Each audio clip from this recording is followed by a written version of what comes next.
Hello अस्सलाम वालेकुम all.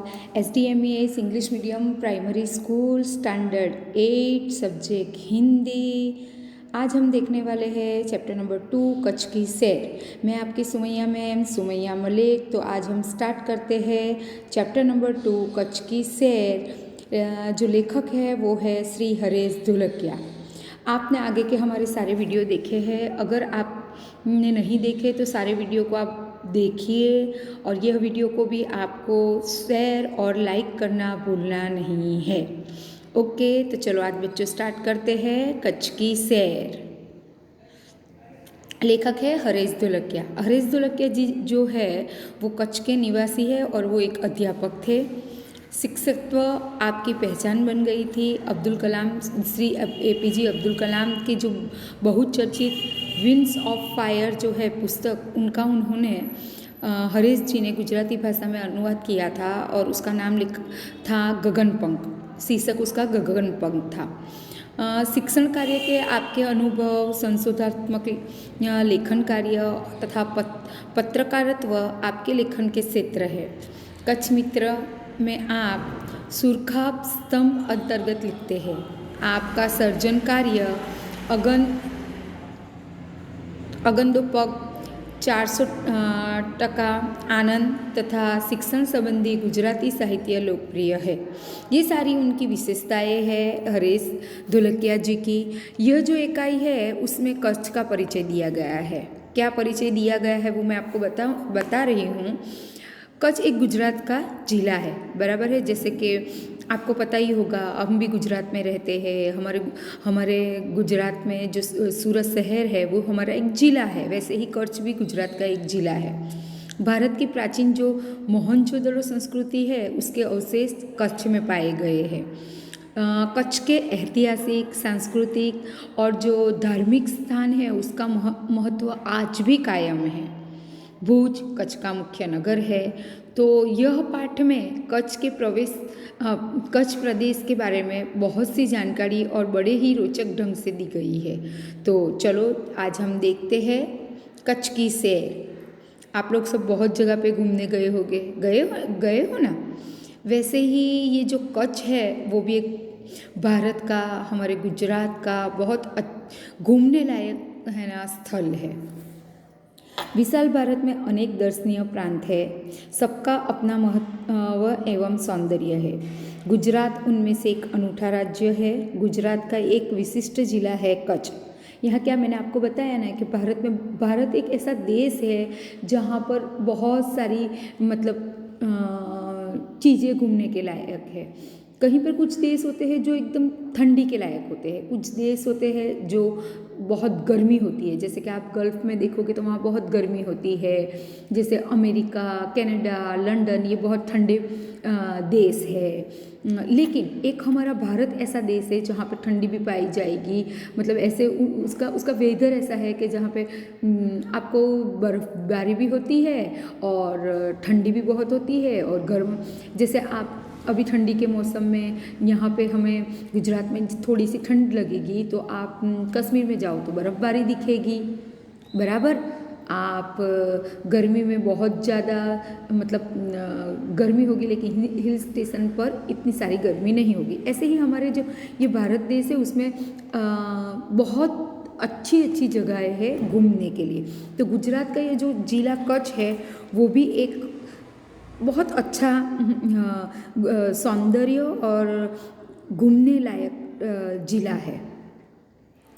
यात्रियों के लिए कच्छ का आकर्षण का केंद्र है। इसका पौराणिक महत्व भी कम नहीं। अनेक दर्शनीय स्थानों के वैविध्य के कारण इसे म्यूजियम, संग्रहालय कह सकते हैं।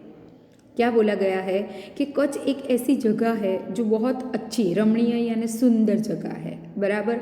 यात्री यानी जो घूमने जाते हैं तो उसमें जो बहुत घूमने के शौकीन लोग होते हैं ना, उनकी एक बुक लिस्ट होती है कि जहाँ यहाँ जाना है, वहाँ जाना है, ये करना है, यहाँ पे घूमना है। वो बुक लिस्ट में कच्छ भी एक स्थान, कच्छ का भी एक स्थान होता है। कच्छ को एक तरीके के पौराणिक महत्व बहुत है उसका। और वहाँ पे घूमने के लायक बहुत स्थल है, इस वजह से उसे संग्रहालय यानी म्यूजियम भी कहते हैं। देखो कच्छ गुजरात का ये बताया गया है और ये कच्छ का नक्शा है, मैप है। कच्छ का रण, लखपत, नखत्राला, भुज, रापर, भचाउ। बराबर, कच्छ में 2 टाइप के रण है, एक बड़ा रेगिस्तान, एक छोटा रेगिस्तान। वो यहाँ पे आएगा, मैं आपको बताती हूँ अभी। कच्छ में प्रवेश करते ही हमें रेगिस्तान के 2 भाग देखने को मिलते हैं, एक छोटा रेगिस्तान और दूसरा बड़ा रेगिस्तान। इन दोनों में रेगिस्तान जैसा कोई लक्षण नहीं दिखाई देता, रेत कहीं नजर नहीं आती, अंततः यह अनूठा रेगिस्तान है। बोला जाता है कि अनूठा रेगिस्तान कहाँ है, तो अनूठा रेगिस्तान कच्छ में है। क्यों अनूठा है? क्योंकि यहाँ पे दो टाइप के है ना रेगिस्तान है, बराबर। एक जो है वो छोटा और बड़ा, एक जो छोटा और बड़ा में ऐसे है कि मतलब आप रेगिस्तान किसे बोलेगी जहाँ पे बहुत सारी रेत हो। आपने देखा होगा कोई जैसलमेर या उदयपुर से आगे आप देखोगे जोधपुर, वहाँ पे वो रेगिस्तान में देखो आप रेत के टीले होते हैं, बड़े बड़े ढेर होते हैं, बस रेत और रेत और रेत ही होती है। ओके, यहाँ जो रेगिस्तान है वहाँ पे रेत नहीं दिखाई देती है, इस वजह से उसे अनूठा रेगिस्तान कहा जाता है। सामखियाली को हम कच्छ का प्रवेश द्वार कह सकते हैं। कच्छ की यात्रा यहीं से आरंभ होती है, यहाँ से उत्तर दिशा की ओर यात्रा का प्रारंभ होता है। रापल से धोलावीरा पहुँचते ही हमारी प्राचीन संस्कृति मोहनजोदड़ो का स्मरण हो जाता है। यह स्थान 5000 वर्ष के अवशेषों का अंग है। इस प्राचीन नगरी के दर्शन से ही हम चकित रह जाते हैं, हमें प्राचीनता में आधुनिकता के दर्शन होते हैं। क्या विशेषता है, कहाँ से कच्छ की यात्रा हमें शुरू करनी चाहिए? तो जो ये सामखियाली है वहाँ से है ना कच्छ की यात्रा शुरू होती है कि इसे कच्छ का प्रवेश द्वार कहा जा सकता है। क्यों कहा जा सकता है कि आप इसके उत्तर में रापर और धोलवीरा नगर है। धोलवीरा में आपको पता ही होगा मोहनजोदड़ो, ये जो एक संस्कृति थी, बराबर, उसकी सारी ये यहाँ के मोहनजोदड़ो के घर कैसे थे, वहाँ पे किस तरीके के आपने एसएस में पढ़ा ही होगा, बराबर। ये जो स्थान है ना वो 5000 वर्ष पुराना है और उसके अवशेष कहाँ मिले थे? ये मोहनजोदड़ो के संस्कृति के अवशेष धोलावीरा में मिले थे, बराबर। तो इस आप जब वहाँ देखोगे ना तो आपको लगेगा कि ओह ये तो कितना पुराना है, प्राचीनता यानी बहुत पुराना। लेकिन वो पुराने में भी आपको आधुनिकता यानी अभी की जो आपको अभी की जो चीज़ें होती है वो दिखने मिलेगी। ओके, सामखियाली से पश्चिम की यात्रा करते भचाउ नज़र आता है, जो बड़ा गांव है जैसे नगर। वहाँ से गांधीधाम औद्योगिक कारखानों का शहर है। यहाँ सिंधी प्रजा पाकिस्तान से आकर स्थायी हुई है। गांधीधाम, आदिपुर तथा गोपालपुरी उद्योग के कारण विकसित हुए दिखाई देते हैं। आदिपुर में गांधी स्मृति तथा पास ही कंडला बंदरगाह का बड़ा महत्व है। कंडला का विकास यहाँ की प्रजा के लिए महत्वपूर्ण है। बहुत अच्छी बात बताई गई है यहाँ पे सामखियाली के बारे में। आप पश्चिम की उत्तर की ओर हमने देखा, अब हम पश्चिम की ओर सामखियाली से जाते हैं तो भचाउ आता है। भचाउ एक नगर है, एक शहर है जो बहुत बड़ा है और वहाँ पे गांधीधाम औद्योगिक कारखाने हैं, बराबर। अब पश्चिम की दिशा में आप जाओगे तो भचाउ, गांधीधाम, आदिपुर, गोपालपुरी जैसे ये सारे जो शहर है वो औद्योगिक नगर है, बराबर। क्यों औद्योगिक नगर है? वहाँ पे कारखाने हैं, वहाँ पे पाकिस्तान से आई हुई लोग प्रजा यानी लोग रहते हैं जो सिंधी है, बराबर है। आदिपुर में आपको दिखाई देगा गांधी स्मृति केंद्र है और आदिपुर के पास ही एक कंडला बंदरगाह है। कंडला एक विकास यहाँ पे मतलब किसके लिए हुआ है? तो बोले कि उसकी हमारी जो गुजरात कच्छ की प्रजा है उसके लिए हुआ है। कंडला से दक्षिण की ओर बृहदेश्वर अति प्राचीन जैन यात्रा धाम है। संगमरमर से बना 2500 वर्ष पुराना जिनालय भूकंप में खंडित हुआ। उनके पुनः निर्माण का कार्य जोरों से चल रहा है। इसे आधुनिकता का स्पर्श मिला है। देखो, आपको पता है कच्छ में बहुत बड़ा भूकंप आया था, तो ये जो है ना कंडला के पास जो भद्रेश्वर है ना, वो वहाँ जैन लोगों का मतलब यात्रा धाम है। जैन लोगों बहुत सारे मंदिर है जैनों के, और वो संगमरमर से बने हुए हैं जिनालय, और वो 2500 साल पुराने हैं। लेकिन जब है ना यहाँ पे भूकंप आया था तो वो खंडित हो गई, यानी टूट गए, उनमें दरारें आ गई थी। तो अभी उनका काम पुनर्निर्माण यानी उनका काम बहुत जोरों शोर से चल रहा है। मुंद्रा शहर तहसील मुख्यालय भी है। यहाँ उनके उद्योगों के कारण विकास की दिशा खुली है। समुद्र के किनारे बंदरगाह विकसित हुआ है। यहाँ कुछ प्राचीन इमारतें हैं। समुद्र के किनारे तटीय यात्रा करते हुए हम मांडवी पहुँचे। देखो क्या है, ये जो कंडला है वो दक्षिण में जैन लोगों का प्राचीन धाम मैंने आप लोगों को बोला, बराबर। अब मुंद्रा है वो एक विकास एवं बंदरगाह के रूप में हुआ है, मुंद्रा का विकास, बराबर। अब देखो वहाँ से आगे समुद्र किनारा है, यानी वो इसलिए उसका बंदरगाह का विकास हुआ है। अब आगे चलते चलते हम कहाँ पहुँच गए, मांडवी। मांडवी भी एक सुंदर बंदरगाह है, बराबर। लेकिन वो क्या है, प्राचीन नगर है। यह शहर राजा के महल, पवन चक्कियाँ तथा समुद्र तट के कारण अधिक दर्शनीय बना है। यहाँ VRTI ग्राम्य संस्था है, 72 जिनालय है, पास ही बिंदुला गांव में अंतर्राष्ट्रीय अस्पताल है। देखो क्या है यहाँ पे कि ये जो मांडवी है वो बहुत सुंदर है, बहुत सुंदर बंदरगाह है, और वो प्राचीन नगर है, और यहाँ पे बहुत सारी चीज़ें देखने लायक है। तो क्या क्या देखने लायक है कि यहाँ बहुत सारे पवन चक्कियाँ हैं, महल है, और वहाँ का समुद्र तट सी भी मतलब बहुत अच्छा है। वहाँ बहुत अच्छी तरीके से है, अच्छी अंतर्राष्ट्रीय यानी कि इंटरनेशनल हॉस्पिटल है। मांडवी से आगे चलते ठुमरा, कोठारी, सुद्री और जखो महत्वपूर्ण गांव है। जैनों का प्राधान्य यहाँ नज़र आता है। नलिया शहर तहसील का केंद्र है। यहाँ वायुसेना का मुख्य अड्डा है। नलिया जो है ना वो प्रसिद्ध शहर है। आपको पता होगा कि देखो ठंड है ना सबसे ज़्यादा नलिया में पड़ती है, और नलिया में है ना वायुसेना यानी हवाई सेना का मुख्य अड्डा है। नलिया से 1 घंटे की यात्रा करने के बाद नारायण सरोवर जो अति प्राचीन पौराणिक धार्मिक स्थान आता है। इस स्थान को रामायण काल का माना जाता है। वहाँ कोटेश्वर नामक दर्शनीय मंदिर है जहाँ से रावण गुजरा था। यह पूरे भारत का प्राचीन स्थान माना जाता है। सूर्योदय और सूर्यास्त दर्शन यहाँ का बड़ा आकर्षण है। नारायण सरोवर की क्या विशेषताएं है, तो नारायण सरोवर है ना अति प्राचीन और पौराणिक स्थान है, बराबर। कोटेश्वर यहाँ का दर्शनीय मंदिर है, और वो क्यों वो बहुत प्रसिद्ध है, क्योंकि वहाँ का सूर्योदय और सूर्यास्त, जब सूरज निकलता है और जब सूरज आथमता है, ये दोनों दृश्य वहाँ के बहुत आकर्षक होते हैं। देखो यहाँ पे दिखाया गया है नलिया का नारायण सरोवर। आगे चलते हैं। नारायण सरोवर से आगे की यात्रा में लखपत आता है जो अति प्राचीन स्थल है। गुरु नानक की चरण रज से पावन इस भूमि पर गुरुद्वारा है। एक समय का समृद्ध शहर आज जीर्णावस्था में होते हुए भी दर्शनीय है। यहाँ एक किला है, उसके बगल में प्रांधो खनिज संपत्ति के लिए प्रसिद्ध है। साथ ही विद्युत निर्माण का यह केंद्र है। लखपत की क्या क्या विशेषताएं हैं, तो ये एक प्राचीन स्थल है जो किसी समय गुरु नानक वहाँ पे आए थे, बराबर। यह भूमि उनकी चरण रज यानी कि उनको चरण रज यानी पैरों की लगी हुई रज यानी मिट्टी, बराबर। पैरों की मतलब वो वहाँ पे उन्होंने अपने कदम रखे थे, तो उस वजह से ऐसा बोला जाता है कि लखपत एक पवित्र स्थान है। यहाँ पे एक गुरुद्वारा भी है, बराबर है।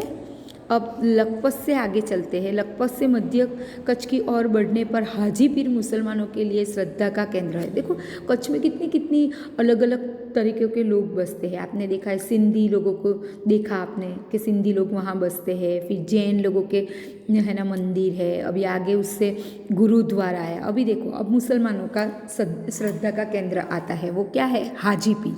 वहाँ पे यहाँ पीर की मज़ार है, यानी एक दरगाह, मज़ार यानी दरगाह है। रेगिस्तान की झांकी यहाँ से होती है। रास्ते में माता का मठ नामक धार्मिक स्थान है। यहाँ नवरात्रि के पर्व पर लोग पद यात्रा करते हुए श्रद्धा भाव से दर्शनार्थ आते हैं। आगे नखत्राणा प्राकृतिक नज़ारों का केंद्र बना है। रास्ते में चक्स, पुरेश्वर मंदिर, बाढ़ाई जैसे मनोहारी प्राचीन स्थान है। हाजीपुर एक मुसलमानों का श्रद्धा केंद्र है, यानी कि वहाँ पे एक दरगाह है। पास ही नखत्राणा, और नखत्राणा में है ना बहुत कुदरती दृश्य आपको देखने मिलेंगे और वो उसके लिए ही प्रसिद्ध है, बराबर है। अब कच्छ का मुख्य केंद्र भुज आते ही उसके वैभव का परिचय होता है।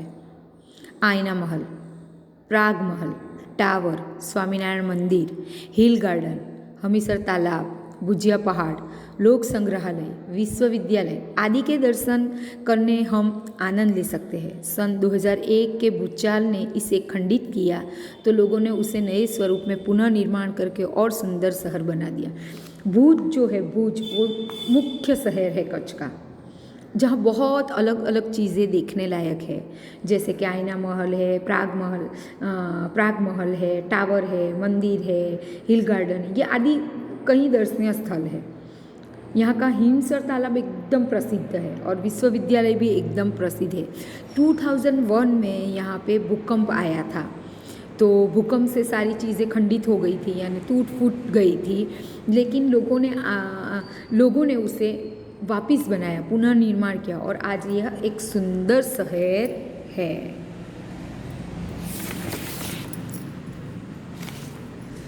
भुज से उत्तर दिशा की ओर खावड़ा में काला डूंगर है। पहाड़ पर चढ़कर रेगिस्तान की झांकी करना एक अनूठा अनुभव है। सरकार एवं स्थानिक जनता द्वारा रणोत्सव का आयोजन होता है।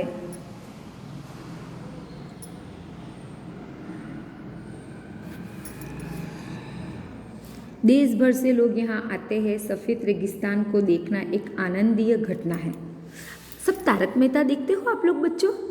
तारक मेहता में कच्छ का रण, जो वो जेठालाल होता है ना, वो कच्छ में जाता है। आपने देखा होगा, बहुत बच्चों ने देखा होगा।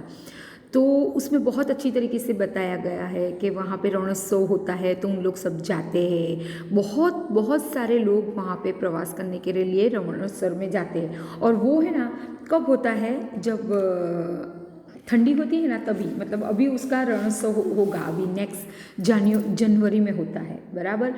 तो आपको पता होगा कि भुज के उत्तर दिशा में कौन कौन सी चीज़ है, तो आपको मैं बताऊं, वहाँ पे काला डूंगर है। देखो मैंने यहाँ पे पिक्चर रखा हुआ है। वो पहाड़ पर आप चढ़ोगे ना, तो वहाँ से एक रेगिस्तान दिखता है। एक अलग ही चीज़ें वहाँ से दिखती है, बराबर। अब ये जो मैंने आपको बताया रणोत्सव के बारे में, तो वो कौन रखता है? देखो यहाँ पे मैंने टेंट वाइट दिख रहे हैं आपको, वो रणोत्सव है, बराबर। तो रणोत्सव के अंदर टेंट लगाए जाते हैं, तो वहाँ पे लोग आते हैं, टेंट में रहते हैं, और ये सारी चीज़ें सरकार द्वारा की जाती है। तो पूरे देश विदेश से भी बहुत लोग आते हैं। और ये जो सफ़ेद रेगिस्तान है ना, वो वहाँ से ही शुरू होता है। तो वो एक ऐसा अनुभव है कि जहाँ आप जाकर ही उसे महसूस कर सकते हैं। भुज से अंजार भी जाया जाता है। आगे बढ़ते हुए सृजन संस्था में यहाँ की प्रजा की हस्तकला का परिचय होता है। जेसर तोरल की स्मृति में मंदिर बनता है, जो ऐतिहासिक स्थान है। यहाँ से आदिपुरा तथा गांधीधाम जा सकते हैं। सूरजबारी नामक स्थान से हमारी कच्छ यात्रा पूर्ण होती है, जो अविस्मरणीय स्मृतियाँ छोड़ जाती है। कहा जाता है, कच्छ नहीं देखा तो कुछ नहीं देखा। कच्छ गुजरात का गौरव है और दुनिया भर के लोगों के लिए ये किसी भी मौसम में दर्शनीय एवं आकर्षण का केंद्र है। भुज से अंजार जाया जाता है। अंजार एक शहर है भुज के पास, और वहाँ से एक सृजन नामक एक संस्था है, जहाँ पे कच्छ की हस्तकला जो दोहरा वर्क होता है ना, वो बहुत अच्छा मतलब एक बहुत चीज़ें उसकी बनती है। तो वो वहाँ पे वो जो लोग हैं वो हाथ से बनाई हुई चीज़ें ये संस्था में आपको देखी जा सकती है। अब जेसर तोरल की तो आप लोगों ने देखा ही होगा, तो उसकी है ना जो समाधि है वो अंजार में है जेसर तोरल की। वहाँ एक मंदिर भी बनाया गया है। अब सूरजबारी, यहाँ कच्छ की समाप्ति होती है कि यहाँ पे पूरा कच्छ कहाँ से शुरू किया और कहाँ से ख़त्म किया। अब लोग कहते हैं कि अगर आपने कच्छ नहीं देखा तो कुछ नहीं देखा। तो दुनिया भर से आप कभी भी कच्छ में कोई भी मौसम में आप जा सकते हो। ये जो अनुवाद है वो महेश भाई उपाध्याय ने किया हुआ है। तो कच्छ के बारे में मैंने बहुत आपको अच्छी अच्छी चीज़ें बताई कि जो कच्छ के बड़े जो शहर है, रेगिस्तान है, कच्छ के धार्मिक स्थल है, कच्छ के ऐतिहासिक स्थल है, वो सारी चीज़ें मैंने आप लोगों को समझाई है। बराबर है। अब आपको जो भी समझ में अगर नहीं आया हो तो आप मुझे मैसेज कर सकते हो, ओके। और मैं आपको ग्रुप में सारी चीज़ें जो स्वाध्याय पोथी वर्क है वो मैं आपको दे दूँगी। आपको ये मेरा वीडियो कैसे लगा? आपको ये वीडियो मुझे लाइक करना है और आपको शेयर करना है। पूरा वीडियो देखना भूलना मत, तो ही पूरी कच्छ की सैर होगी। तो आपको मज़ा आया ना कच्छ जाके? कैसा लगा आप लोगों को? मैं आपकी सुमैया में अब यह वीडियो में स्टॉप करती हूँ। Thank you very much. और आप लाइक और सब्सक्राइब करना भूलना मत। Thank you everyone, thank you.